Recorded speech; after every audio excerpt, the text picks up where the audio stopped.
Okay, I'm going to walk you through the sponging for the Serenity layouts and kind of show you some tips and tricks just in case you haven't sponged or used our stencil pack yet. So when you purchase the stencil pack, this is the third one. We have 3 different packages. So they come, each pack comes with 3 12 by 12 stencil sheets. So you'll see here these polka dots, and they are kind of a gradual polka dot pattern with the larger ones, and then they go all the way down to the tiny ones. And then there's this sunburst one. And then you get a 12 by 12 sheet that has a whole bunch of different patterns. And you can see here, this one side is left intact, but what I did was I cut these squares apart. And so the square that we're going to be using is the little crosses or X's. And so once you get that cut apart, you'll get that. Okay, so I already have this 3 by 6 piece of pattern paper adhered down to my layout.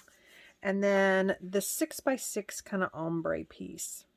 What I'm going to do is I'm just going to put it right there, and then I'm going to take a pencil and just kind of mark this corner off. Don't worry about that because those flowers will hide that. I'm just going to show you how to sponge right quick. You're going to take that little square of those little crosses, and then I used toffee ink, and then I used our mini blending tool, but you can use a sponge or sponge dauber, whatever you want to do. And you're just going to position the crosses the way you want them. You can have them like this. I kind of wanted a cross kind of going up in this corner.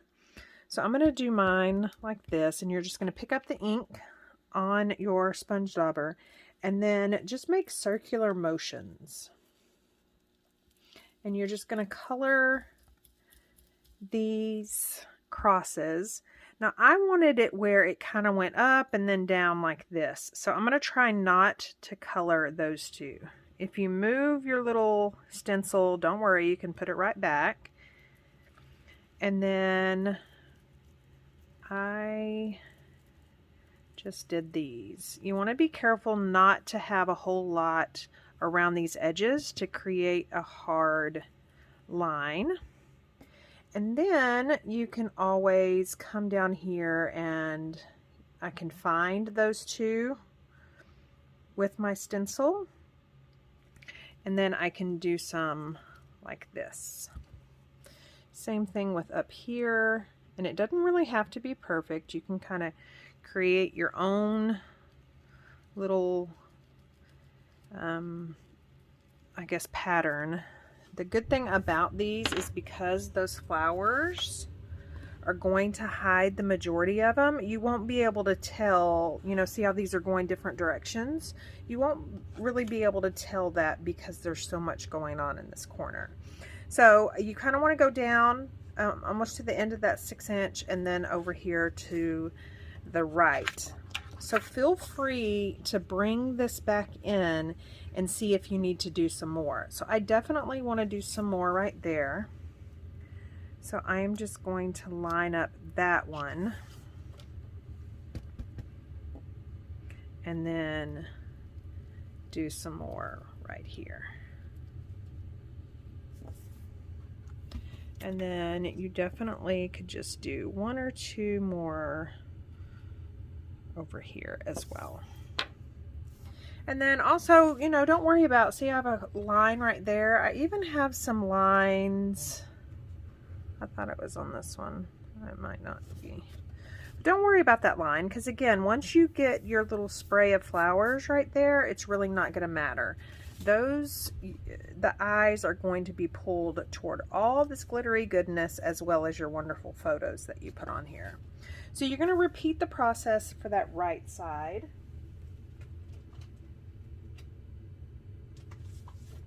Let me grab that layout. So you're going to repeat the process, but you're going to want to put down this piece and then this piece and then those 2-inch pieces, and you're actually going to want to draw your line from the right side of this floral piece all the way down here underneath these 2-inch pieces. So after you put that tiny zip strip down as well as these 2-inch pieces, and then you'll know where to go with your crosses right there. And then the same applies for that pine cone pattern.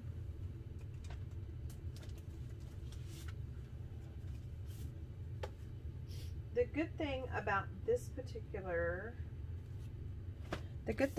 particular layout is you can actually assemble this entire layout, and you can do this at the end.